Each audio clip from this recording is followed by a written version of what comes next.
아브라함의 아내 사레는 아이를 낳지 못하였다. 그에게는 하갈이라고 하는 이집트 사람 여종이 있었다. 사레가 아브라함에게 말하였다. 주님께서 나에게 아이를 가지지 못하게 하시니 당신은 나의 여종과 동침하십시오. 하갈의 몸을 빌려서 집안의 대를 이어갈 수 있기를 바랍니다. 아브라함은 사레의 말을 따랐다.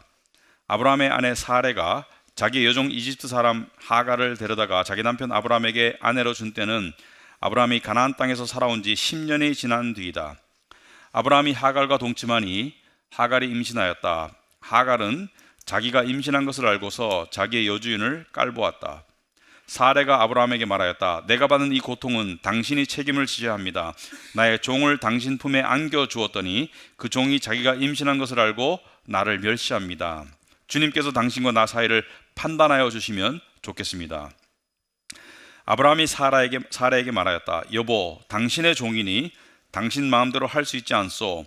당신이 좋을 대로 그에게 하기 바라오. 사레가 하갈을 학대하니 하갈이 사레 앞에서 도망하였다. 주님의 천사가 사막에 있는 샘 곁에서 하갈을 만났다. 그 샘은 수르로 가는 길 옆에 있다. 천사가 물었다. 사레의 종 하갈아, 네가 어디서 와서 어디로 가는 길이냐? 하갈이 대답하였다.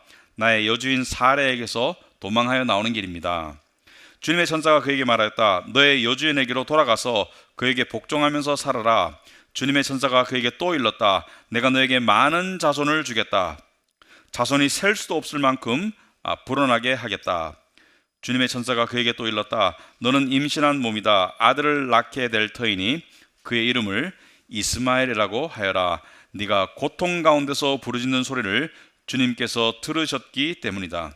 너의 아들은 들나귀처럼 될 것이다. 그는 모든 사람과 싸울 것이고 모든 사람 또한 그와 싸울 것이다. 그는 자기의 모든 친족과 대결하며 살아가게 될 것이다.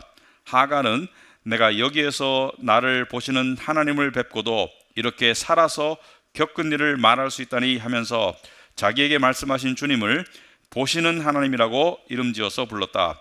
그래서 그 샘 이름도 브엘라 헤로이라고 지어서 부르게 되었다. 그 샘은 지금도 가데스와 베렛 사이에 그대로 있다. 하갈과 아브람 사이에서 아들이 태어나니 아브람은 하갈이 낳은 그 아들의 이름을 이스마엘이라고 지었다. 하갈과 아브람 사이에 이스마엘이 태어날 때 아브람의 나이는 86이었다. 아멘. 우리 기도하도록 하겠습니다. 하나님 아버지, 성경의 모든 말씀은 우리의 교훈과 책망과 바르게 함과 의로 교육하기에 유익하다고 하셨습니다.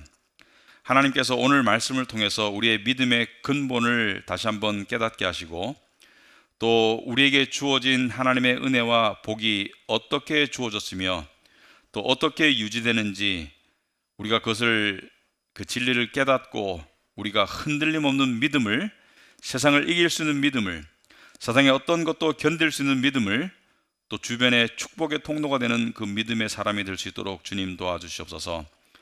성령께서 이 시간 저의 입술과 우리의 마음을 주관하여 주시옵소서. 예수님 이름으로 기도하옵나이다. 아멘.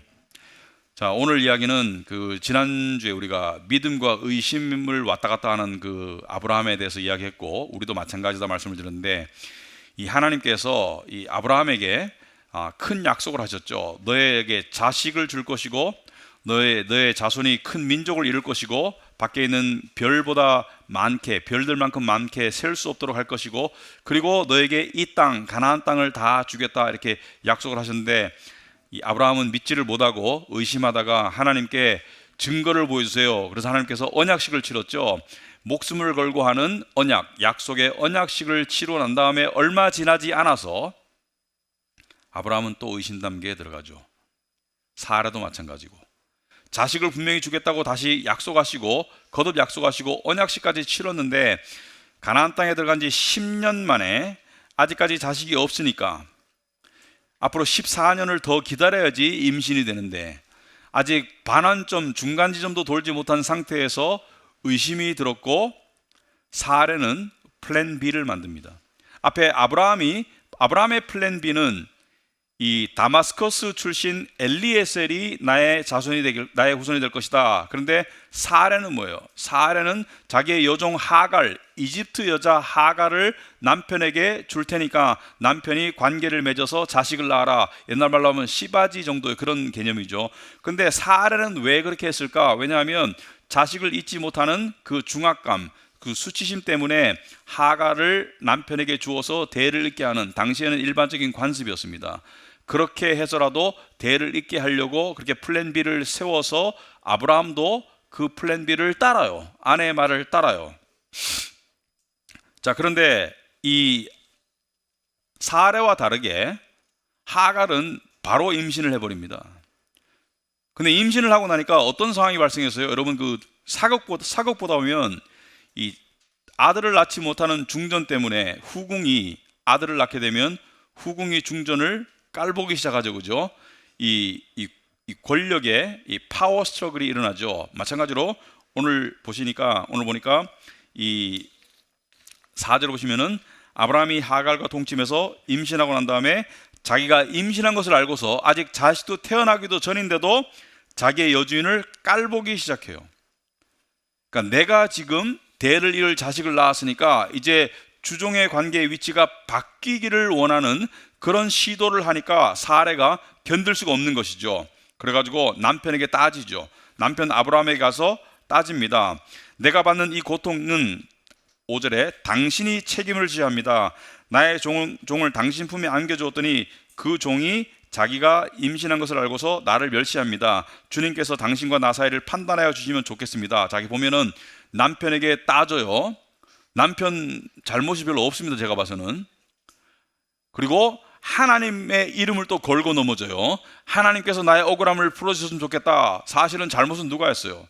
사레가 잘못했고 아브라함도 잘못했고 자기들의 잘못이 자초한 결과를 놓고서 하나님께 원망의 이 마음을 쏟아내고 있습니다. 그러니까 아브라함이 뭐라 그래요? 6절에 당신의 종이니까 당신 마음대로 할 수 있지 않소. 당신이 좋을 대로 그렇게 하시오. 사레가 하갈을 학대하니 하갈이 사레 앞에서 도망하였다. 여러분, 당시에 임신한 여자가 오늘날과 달리 여자는 이 남자의 그늘 밑에 또는 집안의 그늘 안에 없으면은 굉장히 위험해지고 그리고 생존이 힘들어요. 그런데 얼마나 심하게 학대를 했으면 임신한 여자가 집을 뛰쳐나갔을까? 사레도 보통 여자가 아니에요. 자, 그런데 여기서 봤을 때 아브라함은 어떻습니까? 아브라함은 훌륭해요. 되게 성격이 우유부단하죠, 그죠? 믿음도 깊지 않아요. 얼마 전에 하나님께서 다시 언약식을 통해서 확인시켜 줬음에도 불구하고 아내가 제안을 하자 덥석 받아들이고, 그리고 지금 집안에 분쟁이 발생했을 때 정말 지혜로운 가장이라면 하갈을 불러서 네가 임신을 했더라도 어떻게 사레인 나의 정실 부인은 사레를 깔볼 수가 있느냐? 그건 잘못됐다라고 꾸짖고, 또 사레에게도 우리가 이렇게 계획을 세워서 하갈이 임신을 했는데 지금 내 자식이 그 몸에 있으니까 낳도록 해줘야 되는 거 아니냐? 이게 정상이죠. 이게 정상이에요. 정상적으로는 이 임신한 여자가 밖에 나가서 죽어버린다든지 유산한다든지 이것은 비정상인 거예요. 그런데 이러한 비정상적인 결정들을 계속해서 내리는 아브라함이 잘나서 하나님께 택함 받은 것이 아니라는 것을 우리가 알 수 있고요. 사레도 보통 여자가 아니에요. 자기가 그렇게 계획을 세워놓고 그리고 기분 나빠서 그 여자가 학대를 당해서 쫓겨나도록 그렇게 만들었다. 자, 어쨌든 간에 하갈 입장에서는 너무 절박한 상황이죠. 임신한 몸으로 울타리 밖으로 나갔다는 것은 이것은 위협에 100% 노출된 상황이고, 지금 하갈은 어디 있냐면 샘물 곁에 있습니다. 왜냐하면 인간의 생존에 필요한 가장 첫 번째가 수분이죠. 물이 있어야 돼요. 그래서 실제로 보면은 샘 곁에서 주님의 천사가 하갈을 만납니다. 주님의 천사가 나타났어요. 여기서 천사는 나중에 하갈은 이것을 하나님으로 인식하고, 어떤 학자들은 성육신 하기 전에 그리스도라고 말하는데 어쨌든 간에 천사이면서 하나님이신 분이 하갈을 만나서 샘 곁에서 만나가지고 8절에 천사가 물었어요. 몰라서 묻는 게 아니죠. 사라의 종 하갈아, 네가 어디서 와서 어디로 가는 길이냐? 몰라서 묻는 게 아니죠. 하갈이 대답하였다. 나의 여주인 사라에게서 도망하여 나오는 길입니다. 자, 자초지종을 다 알죠. 근데 천사가 뭐라 그래요? 너의 여주인에게 돌아가라. 이게 제대로 된 길이고 그에게 복종하면서 살아라. 이게 살 길이고 이게 합당한 길입니다.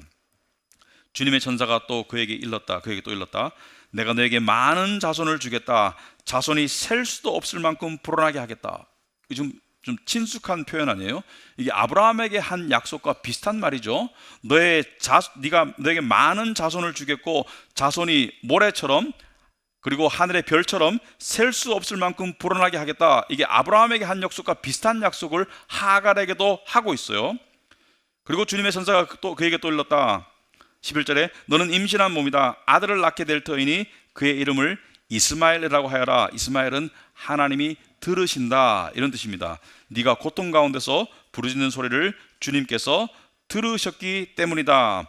자, 그래서 하갈을 불쌍히 여기시고 하갈에게 살 길을 만들어 주시고 하갈에게 은혜를 베푸시는 하나님의 모습을 볼 수 있고요. 그리고 그 아들에 대해서는 이렇게 예언합니다. 너의 아들은 들나귀처럼 될 것이다. 여기서 들나귀처럼 된다는 것은 강하다, 독립적이다, 이런 뜻입니다.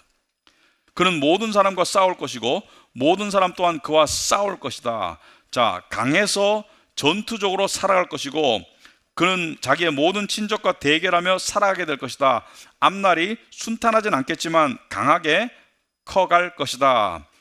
하갈은 13절에 내가 여기에서 나를 보시는 하나님을 뵙고도 이렇게 살아서 겪은 일을 말할 수 있다니, 하나님을 만나고 내가 여전히 살아있을 수 있다니. 그래서 자기에게 말씀하신 주님을 보시는 하나님, 여기서 본다는 것은 나의 어려운 형편과 처지를 보시는 하나님. 그래서 그 샘 이름도 부엘라 헤로이라고 지어서 불렀다.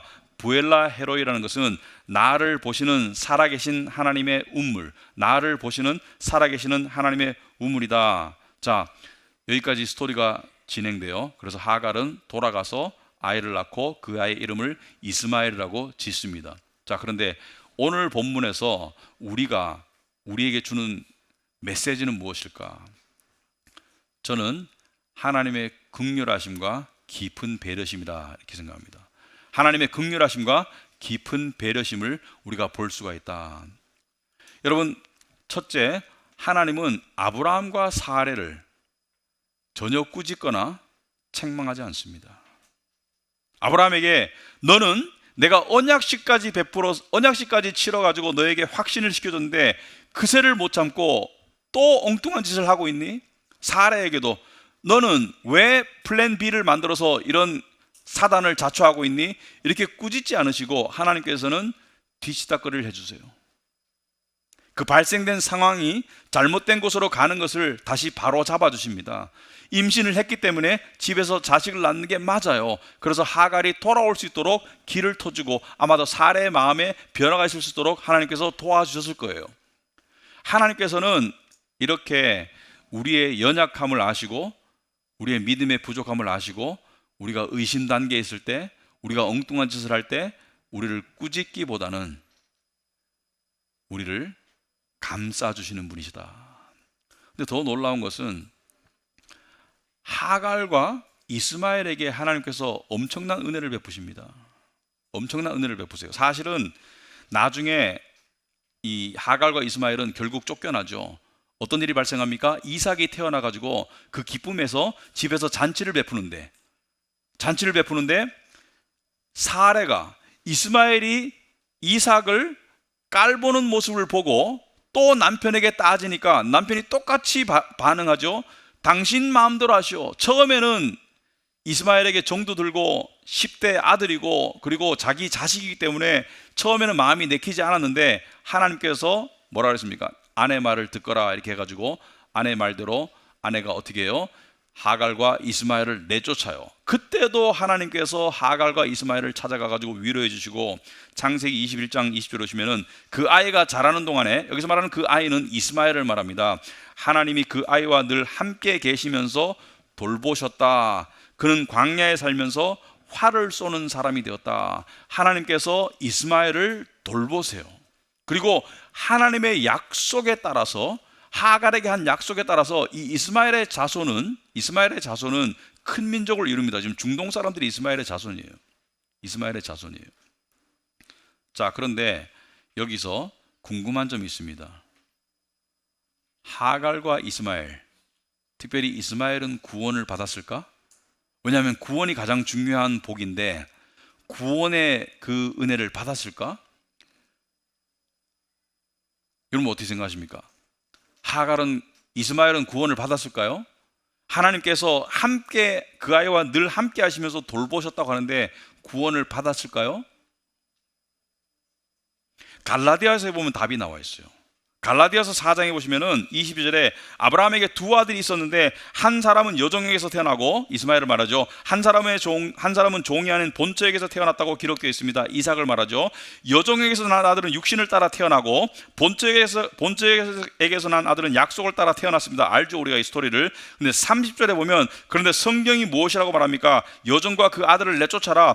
여종의 아들은 절대로 종이 아닌 본체의 아들과 함께 유업을 받지 못할 것이다 라고 되어 있는데, 여기서 말하는 유업은 뭐예요? 천국을 말합니다. 그러니까 구원을 받지 못했어요.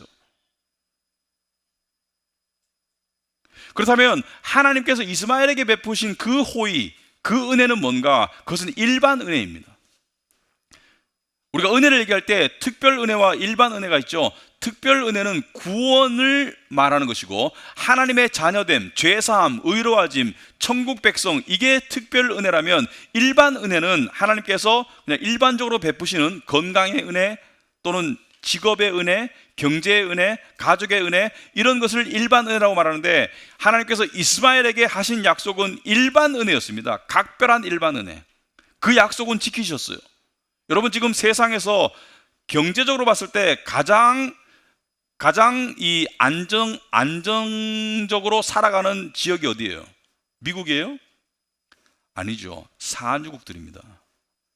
산유국들. 세금을 안 내도 되고요. 보수도 많이 받고, 그리고 국가에서 오히려 돈을 줍니다. 산유국들을 보면은 돈을 주는 나라가 많아요. 그런데 산유국들 사이에 막 싸우죠. 이란과 이라크가 막 싸우고 막 싸움이 하죠. 그러니까 이 예언 그대로 일어나고 있죠. 자기 친족들과 싸우지만 하나님께서 일반 은혜를 베푸셔서 사람이 많아지고, 그리고 그들에게 뭐예요? 석유라는 것을 줘가지고 그들이 무시 안 당하고, 그리고 세상을 안정적으로 살아갈 수 있는 그런 일반 은혜를 베푸셨어요. 이스마엘의 자손이에요. 근데 왜 하나님께서는 구원으로 택한 자도 아닌데 하갈과 이스마엘에게 이렇게 은혜를 베푸실까? 그 이유가 뭘까? 그 이유가 뭘까?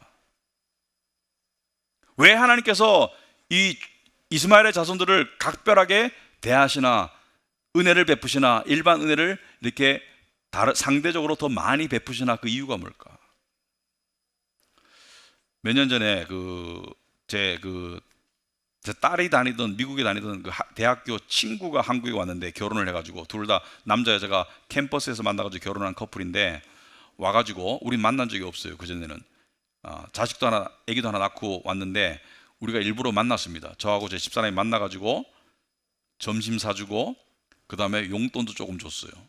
왜 그랬을까요?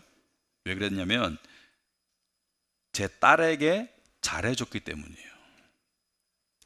우리는 관계 속에서 은혜를 베풀죠. 하나님께서 하갈과 이스마엘에게 은혜를 베푸신 이유는 하나님의 사랑과 긍휼의 속성이 분명히 있지만, 이 문맥상에 봤을 때 그 이유는 아브라함과 연결되었기 때문입니다.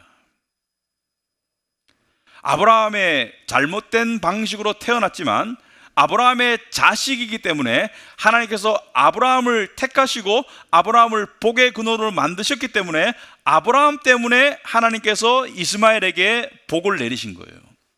구원의 복까지는 아니더라도 하나님께서 일반 은총을 마음껏 내리신 거예요. 아브라함 때문에. 그러니까 하나님과 아브라함과의 관계, 아브라함은 하나님의 택함을 받은, 믿음의 조상으로 택함을 받은 사람이고 하나님의 용서, 하나님의 구원의 대상자이고, 이스마엘은 아브라함에게 육신의 자식이기 때문에 하나님께서 아브라함을 사랑하시기 때문에 그 자식인 이스마엘을 하나님께서 각별하게 보살펴 주신 것입니다. 여기에 중요한 원리가 있습니다. 여러분, 하나님이 여러분과 저를 왜 사랑하시나요? 관계 때문이에요. 어떻게 관계가 설정됐냐면 하나님이 정말 늘 흠잡을 데 없이 한껏 사랑하시는 대상은 이 우주 속에 한 분밖에 없습니다. 바로 당신의 아들 예수 그리스도밖에 없습니다. 그래서 이는 내 사랑하는 기뻐하는 아들이다. 왜? 흠없고 의로우신 예수님만이 거룩하신 하나님의 사랑의 유일한 대상인데, 왜 하나님께서는 구원받은 우리를 사랑하시냐면 바로 예수께서 우리의 중보자가 되시고 구원자가 되셔서 우리를 의롭게 하시는, 우리의 구원자가 되시는 우리와의 관계 때문에 하나님께서 우리를 사랑하시는 거예요. 우리에게 특별한 은혜를 베푸시고 우리를 사랑하시고 그 사랑을 절대로 취소하지 않는 거예요. 그래서 성경에 그런 얘기가 많이 나와 있지만 에베소서 1장 4절에 보시면은 하나님은 세상 창조 전에 그리스도 안에서 우리를 택하셨다. 우리를 택하신 것도 중요하지만 어디서 택했어요? 누구를 매개체로? 그리스도 안에서 우리를 택하셨습니다. 하나님 앞에서 거룩하고 흠이 없는 사람이 되게 하셨습니다. 우리의 죄를 다 씻기시고 우리가 하나님 앞에 거룩하고 흠 없는, 흠잡을 데 없는, 원래는 흠잡을 데가 많지만 흠잡을 데 없는 그런 존재로 여겨주시는 것은 우리가 어디에 있기 때문에? 그리스도 안에 있기 때문에. 그리스도 때문에 우리를 흠없고 거룩하게 여겨주시고, 5절에 하나님은 하나님의 기뻐하시는 뜻을 따라 예수 그리스도를 통하여 우리를 하나님의 자녀로 삼으시기로 예정하신 것입니다. 우리를 하나님의 자녀로 삼으신 그 매개체가 뭐예요? 바로 예수 그리스도를 통해서. 이것을 율법주의자들은 깨닫지 못하고 싫어합니다. 율법주의는 뭐예요? 율법주의는 내가 열심을 내어서, 내가 노력해서, 내가 하나님께 인정받을 자격을 갖추어서 하나님께 인정받고, 내가 하나님께 잘하기 때문에, 내 장점 때문에 하나님이 나를 사랑하시고 축복한다. 이게 율법주의입니다. 근데 율법주의자들은 복음을 싫어해요. 왜냐하면 복음은 뭐라 그래요? 너는 본질적으로 사랑받을 구석이라고는 조금도 없어. 너는 하나님에게 인정받을 구석이 조금도 없어. 네가 아무리 노력해도 인간의 의는 더러운 걸레와 같아. 하나님 앞에 받아들여질 수 없어. 이게 불쾌해요. 불쾌해요. 하지만 깊이 깨달아 보면, 아, 그렇구나. 나는 거룩하신 하나님께 인정받고 사랑받을 조금의 자격과 조금의 조건도 없는데 하나님께서는 예수 그리스도 때문에 나를 완전히 사랑하시고 항상 사랑하시고 그리고 영원히 변함없이 사랑하시는구나. 이것을 깨달으면 어떻게 돼요? 나 때문이 아니네. 거기에서 주어지는 안식이 있습니다. 율법주의자는 안식할 수 없어요. 왜? 언제 하나님께 쫓겨날지 몰라요. 언제 하나님께 미운 털이 바뀔지 몰라요. 하지만 우리는 미운 털이 바뀔 수 있음을 우리가 알아요. 그렇지만 미운 털이 안 박혀요. 왜? 예수 그리스도 안에 있기 때문에. 예수님께서 우리의 모든 미운 털을 다 뽑아주셨기 때문에. 여러분, 인간은 본능적으로 이 고아와 같은 마음을 가지고 있습니다. 고아. 예수님께서 내가 너희를 고아와 같이 버려두지 않겠다. 왜냐하면 인간은 본질적으로 고아와 같은 마음을 가지고 있는데, 여러분 고아의 마음이 뭔지 아세요? 고아의 마음. 저는 조금 알고 있어요. 왜냐하면 제가 어렸을 때 초등학교 4학년 때부터 중학교 3학년 때까지 6년 동안 고모님 댁이 고아원을 하셨는데 고모님 댁 근처에서, 고모님 댁에서나 또 근처에서 살았습니다. 그래서 고아들을 매일 보면서 고아들과 같이 살았어요. 그리고 저도 약간 고아와 같은 그런 입장이었습니다. 왜냐하면 요즘처럼 뭐 휴대폰이 있고 뭐 교통이 발달해가지고 뭐 왔다 갔다 하는 게 아니라 방학 때만 부모님을 볼 수 있었으니까 어린 나이에 좀 고아와 같이 살았죠. 그리고 결혼해가지고 청년 때 고아원을 많이 갔던 것 같아요. 왜?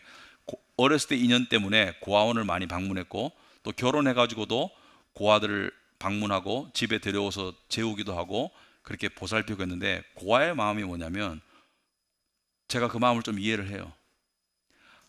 마음속에 사랑에 대한, 그러니까 사랑받고 싶고 사랑에 끼어들고 싶은 그 마음이 소용돌이 쳐요. 근데 마음이 안 열려요. 좀처럼 마음이 안 열립니다. 그러니까 사랑에 대한 갈망은 막 소용돌이 치는데 막 들끓는데 마음이 안 열려요. 여러분 고아들 만나가지고 한번 잘해줘 본 적 있나요? 마음 바로 열던가요? 안 엽니다. 왜냐하면 너무 다쳐서 마음을 쉽게 못 열어요. 가벼운 마음으로 다가가면 절대 마음 안 엽니다. 진실된 마음으로 다가가도 바로 마음 안 열어요. 왜? 언제 또 버림을 받을지 모른다는 생각이 되면 마음을 못 열어요. 그런데 시간이 지나고 관계가 쌓이면 마음을 열기 시작할 수 있습니다. 그런데 쉽게 마음 안 열어요, 고아들이. 우리도 진정한 사랑에 대한 갈망을 가지고 있지만 사람을 향해서는 쉽게 마음이 안 열립니다. 왜? 사람에게 마음 잘못 열었다가 다칠 경우가 많거든요. 실망할 경우가 많거든요. 근데 구원은 뭐예요? 구원은 이 세상에서 고아와 같은 마음으로 살아가는 우리에게 그 딱딱하고 다친 마음을 하나님께서 그 은혜로 녹이고 여셔서 들어오셔서 나는 너를 사랑한다. 이제부터는 내가 네 아버지다. 이제부터는 네가 내 자식이다. 내가 너를 변함없이 사랑하마. 여러분, 그 사랑을 받으면 너무 달콤하고 너무 좋죠. 그런데 우리는 본능적으로 이렇게 생각합니다. 어떻게 하면 이 사랑을 유지할 수 있을까? 하나님의 사랑이 너무 좋은데 어떻게 하면 유지할 수 있을까? 이렇게 생각하면서 노력해야지. 하나님께 이쁜 짓 해야지. 하나님께 버림받지 않도록 나쁜 짓 안 해야지. 이런 율법적인 모드로 빠질 때가 있어요. 그러다가 복음을 통해서 뭘 깨닫죠? 그 사랑의 시작조차 우리 때문이 아니었던 것을 깨닫죠. 그 사랑이 어떻게 시작되었나요? 바로 십자가 때문에 시작되었죠. 예수 그리스도 때문에 하나님께서 우리에게 찾아오신 거예요. 예수 그리스도를 통해서 우리에게 오신 거예요. 우리가 사랑받을 만한 구석이 있어서가 아니라 하나님 우리를 불쌍히 여기셔서 예수님을 입혀서 우리를 받아주시는 거예요. 우리 스스로는 하나님은 죄를 가까이 할 수가 없습니다. 우리는 하나님께 가까이 갈 수가 없어요. 예수님으로 옷 입혀서 우리를 하나님께 데려가신 거예요. 바로 예수님 때문에 우리를 사랑하시는 거예요. 이것을 정말로 깨달으면 기분이 안 나빠요. 뭐냐면 사람이 제일 괴로운 게 뭐냐면 할 수 없는데 하라는 거예요. 할 수 없는 걸 하라는 게 제일 힘든 거예요. 괴로운 거예요. 여러분이 할 수 있는 것을 하러 가면 열심히 하면 되겠죠. 근데 죽었다 깨어나도 못하는 걸 하라고. 예를 들어서 여러분 보고 10m 위에 감을 달아놓고 여러분이 점프해서 그걸 따라고 하면 여러분 얼마나 절망스럽겠어요. 아무리 뛰어봤자 2m 50인데 10m 위에 감을 어떻게 따요? 뛰어서. 그것만큼 절망스러운 일이 없는데 하나님께 인정받기 위해서는 10m 아니라 100m 아니라 1km를 뛰라는 거예요. 어떻게 인정받겠어요? 그런데 하나님께서 직접 오셔서 우리에게 예수 그리스도를 통해서 우리를 안아주시고 우리를 받아주시고 우리를 자녀 삼아주셨다. 이게 복음입니다. 여러분, 그러면 예수님을 통해서 우리에게 하나님의 사랑이 주어졌다는 것은, 그 언약의 중보자 되시는 예수님 때문에 주어졌다는 것은, 예수님이 변질되지 않으면 그 언약은 변질되지 않아요. 근데 예수님은 어제나 오늘이나 영원토록 동일하신 분이기 때문에 우리를 향한 하나님의 사랑은 절대로 변질되지 않습니다. 우리의 느낌이 하나님의 사랑에 대한 우리의 이해가 바뀌죠. 우린 때때로 좋은 일이 생기면 하나님이 나를 사랑하는 것 같고, 우리 삶에 안 좋은 일이 생기면 하나님이 나를 안 사랑하는 것 같고, 우리는 상황적으로 주관적으로 왔다 갔다 하지만 절대 객관의 하나님의 사랑은 변함이 없습니다. 변함이 없어요. 하나님은 어제나 오늘이나 앞으로 영원토록 동일하게 우리를 사랑하셨고 사랑하시고 사랑하실 것입니다. 이것이 복음의 확신입니다. 그러므로 감정에, 나 스스로의 생각의 소용돌이에 하나님과 나와의 관계를 맡길 필요가 없어요. 왜? 하나님의 사랑은 내 생각과 내 감정에 좌지우지 되지 않아요. 그것은 내 체험이 좌지우지 될 뿐이지, 나를 향한 하나님의 객관적이고 그 무한하시고 그 절대적인 사랑은 항상 동일하고 항상 변함이 없습니다. 왜? 예수 그리스도를 통한 사랑이기 때문에. 말씀을 정리하자면, 하나님이 하갈과 이스마엘에게 왜 그토록 엄청난 은혜를 베푸셨어요? 지금도 이스마엘 자손들이 왜 저렇게 육신적으로는 일반적인 은혜가 풍성해서 잘 살아가요? 왜? 아브라함의 자식이기 때문에 그렇습니다. 관계 때문에. 우리도 마찬가지예요. 하나님이 왜 우리의 온갖 잘못과 실수와 우리의 변덕스러움에도 불구하고 절대로 우리를 버리지 않으시고 우리를 사랑하시나요? 바로 예수님 때문에.